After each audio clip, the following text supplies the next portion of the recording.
P Syed മൗലവി. നേതാക്കളെ, പണ്ഡിതന്മാരെ, സുഹൃത്തുക്കളെ, വളരെ പരിമിതമായ ഒരവസരമാണ് ഈ ദഅവത്ത് സമ്മേളനത്തിൽ ഓരോരുത്തരുടെയും മുജാഹിദ് രംഗത്തുണ്ടായ അനുഭവങ്ങൾ വിവരിക്കുവാൻ വേണ്ടി അനുവദിച്ചിട്ടുള്ളത്. ഇത്രയും പരിമിതമായ സമയത്ത് അത് പറഞ്ഞു തീർക്കാൻ, എണ്ണി തീർക്കാൻ തന്നെ കഴിയുമെന്ന് എനിക്ക് തോന്നുന്നില്ല. അത്രമാത്രം അനുഭവങ്ങൾ എന്റെ സ്വന്തം ജീവിതത്തിൽ എനിക്കുണ്ട്. ഏകദേശം എന്റെ ഒരു 23 വയസ്സ് മുതൽ മാത്രമാണ് ഞാൻ മുജാഹിദ് പ്രസ്ഥാനത്തിൽ വന്നിട്ടുള്ളത്. അതിനു മുമ്പ് എന്റെ നാട്ടിലുള്ള എല്ലാ ഖുറാഫാത്തുകളും, മാല, മൗലിദ്, റാത്തീബുകൾ, ഹദ്ദാദുകൾ തുടങ്ങിയുള്ള എല്ലാം ധാരാളമായി നടത്തിയിരുന്ന ഒരാളാണ്. ഏതാണ്ടും മൗലിദുകളും മാലപ്പാട്ടുകളും ഇപ്പോഴും എനിക്ക് മനഃപ്പാടമാണ്. അത്രയും അധികം ഞാനത് ഉപയോഗിച്ചിട്ടുണ്ടെന്നർത്ഥം. അങ്ങനെ ഇരിക്കവെയാണ് പറപ്പൂർ അബ്ദുറഹ്മാൻ മൗലവി മർഹൂം അവർകൾ ഞാൻ പഠിച്ചിരുന്ന പള്ളിയിൽ ദർസിന് വരികയും റബ്ബക്കുമുല്ലദീ ഖലഖക്കും വല്ലദീന മിൻ ഖബ്ലിക്കും ലഅല്ലക്കും തത്തഖൂൻ അല്ലദീ ജഅല ലക്കുമുൽ അർള ഫിറാശൻ വസ്സമാഅ ബിനാഅൻ വഅൻസല മിനസ് സമാഇ മാഅൻ ഫഅഖ്റജ ബിഹി മിനസ് സമറാത്തി റിസ്ഖൻ ലക്കും ഫലാ തജ്അലൂ ലില്ലാഹി അൻദാദൻ വഅൻതും തഅലമൂൻ. ഈ ആയത്തിലെത്തിയപ്പോൾ ഇയ്യാക നഅ്ബുദു വഇയ്യാക നസ്തഈൻ മുതൽക്ക് ആരംഭിച്ചിട്ടുണ്ട് ആശയപരമായ ഇളക്കം. അന്ന് മുതൽ ഞാൻ നടത്തി വന്നിരുന്ന മാല, മൗലിദ്, ജുസുവോത്ത് തുടങ്ങിയുള്ള സമ്പ്രദായങ്ങൾ ഞാൻ അവസാനിപ്പിച്ചു, പെട്ടെന്ന് നിർത്തി. അതുകൊണ്ട് നാട്ടിലുള്ള പല സുഹൃത്തുക്കളും വീട്ടുകാർക്കും എന്നോട് കുറച്ചു കാലത്തേക്ക് വലിയ വെറുപ്പും വിദ്വേഷവും ഉണ്ടായിരുന്നു. നാട്ടിലുള്ളവർക്ക് മാത്രമല്ല, വീട്ടുകാർക്കും എല്ലാവർക്കും. അന്ന് ഐക്യസംഘം എന്ന പേരിലാണ് ഈ പ്രസ്ഥാനം അറിയപ്പെടുന്നത്. ഐക്യസംഘം എന്നൊരു പ്രസ്ഥാനക്കാരുണ്ട്. അവിടെ മുത്തങ്ങ പോലെയാണ്, അന്നത്തെ പണ്ഡിതന്മാരുടെ വയലുകൾ പറഞ്ഞിരുന്നത്, മുത്തങ്ങ പോലെയാണ്. അതിന്റെ ഒരു മുരട് എവിടെയെങ്കിലും ചാടിയാൽ അതാ നാടൊട്ടാകെ പരക്കും. അങ്ങനെയാണ് ഈ ഐക്യസംഘം എന്ന ആരോപണമായിരുന്നു അന്നുണ്ടായിരുന്നത്. അങ്ങനെ ഇതിന്റെ പ്രചാരകനായി എന്റെ ഹൃദയം സമ്മതിക്കാത്തതിന്റെ പേരിൽ ഞാൻ പല സ്ഥലങ്ങളിലും പ്രസംഗത്തിനും പരിപാടികൾക്കും പോകാൻ തുടങ്ങി. പോയ എല്ലാ സ്ഥലത്തു നിന്നും അക്കാലത്ത് കല്ലേറ്, പരിഹാസം, കൂക്കുവിളി മുതലായത് ലഭിക്കാതിരുന്നിട്ടില്ല.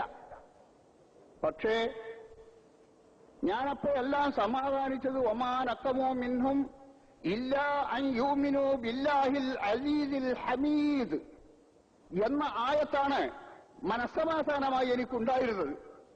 മാത്രമല്ല, ഈ ലാ ഇലാഹ ഇല്ലല്ലാഹ് എന്ന ആദർശത്തിന് വേണ്ടി അല്ലാഹു തആല ലക്ഷക്കണക്കിനുള്ള പ്രവാചകന്മാരെ നിയോഗിച്ചു. ആ പ്രവാചകന്മാർ ഒരൊറ്റൊന്നിന് പോലും ശത്രുക്കളില്ലാതെയും അവരെക്കുറിച്ച് ആരോപണങ്ങളും ആക്ഷേപങ്ങളും ഇല്ലാതെയും ഇരുന്നിട്ടില്ല. പലതരത്തിലുള്ള മർദ്ദനങ്ങളും അവർ സഹിക്കേണ്ടി വന്നു എന്ന് മാത്രമല്ല, അമ്പിയാക്കന്മാരെ കൊലപ്പെടുത്തുക പോലും ചെയ്തിരുന്നു എന്ന് മാത്രമല്ല, അംറും ബിൽ മഅറൂഫ് നഹ്യും അനിൽ മുൻകർ നടത്തുന്ന ആൾക്കാരെ പോലും കൊലപ്പെടുത്തിയിരുന്നു എന്നുള്ള ചരിത്രം പരിശുദ്ധ ഖുർആനിൽ നൂഹ് നബി അലൈഹിസ്സലാമിന്റെ അക്കാലം മുതൽ അന്ത്യപ്രവാചകരായ മുഹമ്മദ് മുസ്തഫ സല്ലല്ലാഹു അലൈഹി വസല്ലമ വരേക്കുള്ള എല്ലാ നബിമാരുടെ ചരിത്രങ്ങളും ഖുർആനിൽ നിരത്തിയിടത്തോളം നമുക്ക് കാണാൻ കഴിയും. അവർക്കെല്ലാമുള്ള അനുഭവമാണ്. എന്ന് വരുമ്പോൾ എനിക്ക് ലഭിച്ച കല്ലേറ്, കൂക്കുവിളി, പരിഹാസം ഇതൊന്നും തന്നെ എന്നെ ആ പ്രവർത്തനത്തിന് പിന്മാറാൻ പര്യാപ്തമാകില്ല. ഞാൻ അതിൽ ഉറച്ചു നിന്നുകൊണ്ട് മുന്നോട്ട് പോയി. ചില പ്രധാന സംഭവങ്ങൾ ഓർമ്മയിൽ നിന്ന് വിട്ടുപോകാത്ത പല അനുഭവങ്ങൾ എനിക്കുണ്ട്. ഒരുപാട് അനുഭവങ്ങൾ ഉള്ളതൊക്കെ ഞാൻ വിസ്മരിച്ചിട്ടുണ്ട്. ഇപ്പൊ ഒന്നും വേണ്ടതുപോലെ പറയാൻ ഓർക്കുന്നില്ല. 939 ഞാൻ അന്തമാനിലേക്ക് പോവുകയുണ്ടായി. അവിടെ ചെന്നപ്പോൾ ആദ്യമായി അവിടെ തൗഹീദ് രംഗത്തൊരു പ്രസംഗം നടത്തിയത് ഞാനായിരുന്നു. അതിനു മുമ്പ് അവിടെ ആ ദേവത്തെത്തിയിട്ടില്ല. ആ കാരണത്താൽ തന്നെ എന്നെ അവിടെ സ്റ്റേജിൽ വെച്ച് കസാലയിൽ നിന്ന് ചവിട്ടി മറിക്കാനും മറ്റും തയ്യാറെടുത്തുകൊണ്ടുള്ള പണ്ഡിതന്മാര് സെറ്റ് കെട്ടി വന്നു. അങ്ങനെയുള്ള അനുഭവങ്ങൾ എനിക്കുണ്ടായിട്ടുണ്ട്. കല്ലേറും പരിഹാസവും കൂക്കുവിളിയും ധാരാളം അതിന് പുറമെയും ഉണ്ടായിട്ടുണ്ട്. 31 പോയി 40 ഞാൻ അന്തമാനിൽ നിന്ന് ആദ്യമായി പോകുന്നത്. അതിനുശേഷം അവിടെ 2 ജുമുഅ ഉണ്ടാക്കി, 3 ജുമുഅ ഇസ്ലാഹി രംഗത്തുള്ള ജുമുഅകൾ ഉണ്ടാക്കി. അന്ന് അവിടെ ജുമുഅ ഹറാമായിരുന്നു. കാരണം അവരുടെ മൂല്യരുണ്ടായിരുന്നത്. ഇവിടെ ഉള്ളവരൊക്കെ മുസാഫിരീങ്ങളാണ്. അതുകൊണ്ട് ഇവിടെ ജുമുഅ സഹിയാകൂല. മുത്തവത്തരീങ്ങൾ 40 ആൾ വേണം എങ്കിലേ ജുമുഅ നടത്താൻ പറ്റുള്ളൂ എന്നുള്ള മസാലയിൽ നടക്കുന്ന കാലമാണ്. എന്നിട്ട് ഞാൻ അക്കാലത്ത് നമ്മുടെ KM മൗലവിക്ക് 2 പ്രാവശ്യം ഫത്വ എഴുതിയിട്ടുണ്ട്. അദ്ദേഹം അതിന് വിശദമായ നിലക്ക് മറുപടിയും തന്ന് അങ്ങനെ ആ നാട്ടുകാർക്ക് മനസ്സമാധാനം ഉണ്ടായി. ജുമുഅ തുടങ്ങി, 2 മഹല്ലിൽ ജുമുഅ തുടങ്ങി. അങ്ങനെയാണ് ഞാൻ 940 അവിടെ നിന്ന് പോകുന്നത്. അതിനുശേഷം ഞാൻ പട്ടപ്പിരിയമാണ് ഔദ്യോഗിക രംഗത്ത് താമസം തുടങ്ങിയ വീട് വിട്ട് അവിടെ വന്നതിന് ശേഷം പത്തപ്പിരിയത്ത് സത്യാനം, 7 കളരി തുടങ്ങിയുള്ള സ്ഥലങ്ങളിലും അതിന്റെ പരിസര പ്രദേശങ്ങളായ വണ്ടൂര്, ചെറുകോട്, അതുപോലെ പന്തലിങ്ങൽ, കാട്ടുമുണ്ട പന്തലിങ്ങൽ, അതുപോലെ നിലമ്പൂര്, ചുങ്കത്തറ, മണിമൂളി, എടക്കര, മണ്ണിശ്ശേരി, മരുതകൽ എന്നീ പറഞ്ഞ സ്ഥലങ്ങളിലെല്ലാം ഞാൻ പരിപാടിക്ക് പോയിട്ടുണ്ട്. അവിടെയെല്ലാം കൂക്കുവിളിയും പരിഹാസവും എനിക്ക് അനുഭവപ്പെട്ടിട്ടുണ്ട്.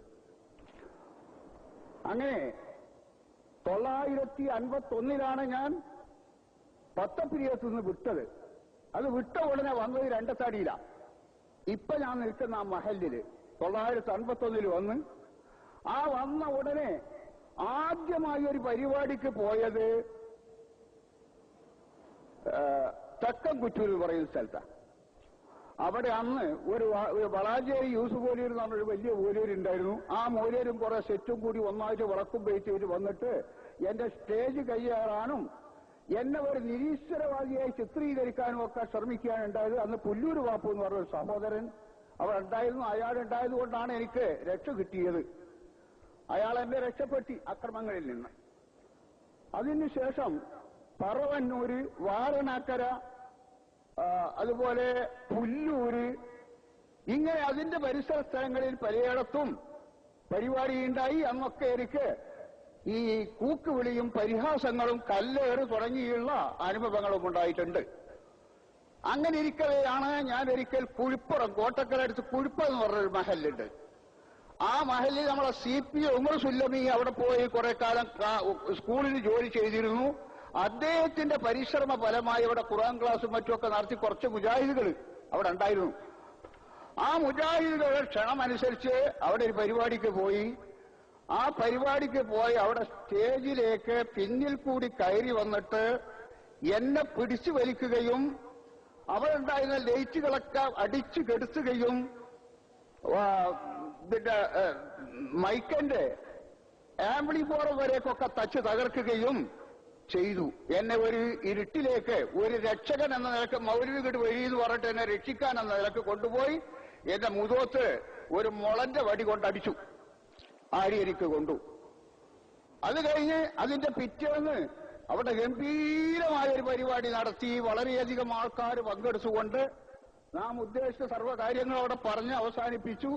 അങ്ങനെ അന്ന് മുതൽക്ക് തന്നെ അവിടെ ഒരു വായനശാലക്ക് തറക്കല്ലിടുകയും അവിടെ ഒരു മഹത്തായ വിജയം കൈവരികയും ചെയ്തു. ഇന്ന് അവിടെ പള്ളി, മദ്രസ തുടങ്ങിയുള്ള സ്ഥാപനങ്ങളുണ്ട്. നമ്മുടെ പ്രസ്ഥാനത്തിന്റെ ആൾക്കാർ വളരെയധികമുണ്ട്. അങ്ങനെ അതിനുശേഷമാണ് ഞാൻ പൊന്നാനിയിലെ ഒരു പരിപാടിക്ക് പോയി. 2-3 പ്രാവശ്യം മുമ്പും പോയിട്ടുണ്ട്. അന്നൊന്നും ഇമ്മാതിരി അനുഭവം ഉണ്ടായിട്ടില്ല. 3ാമത്തെ തവണ പൊന്നാനിയിലേക്കൊരു പ്രസംഗത്തിന് പോയി. അവിടെ ഞാൻ പ്രസംഗം ആരംഭിച്ച് ആമുഖം